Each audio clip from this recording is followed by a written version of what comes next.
Hey everyone, welcome back to our channel. In today's video, we're going to show you how to log into your Axis Bank account online, whether you're a new user or need a quick refresher. This guide will help you out. Let's get started. First, open your web browser and go to the official Axis Bank website.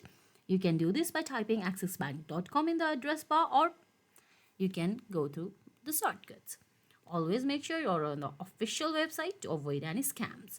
Once you're on the home page, look for the login button, which is usually found at the top right corner of the screen. Click on it,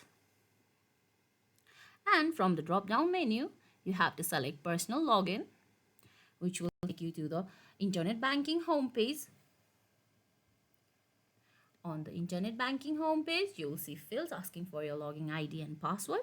Enter your login ID in the first field. Next, enter your password in the second field. Make sure you type your password correctly to avoid any errors. After successfully entering your credentials and OTP, you will be logged into your Axis Bank account. You can now access all the online banking features such as checking your balance, transferring your funds, and more.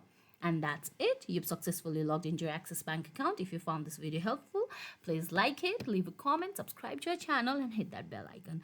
Thanks for watching. See you in the next video.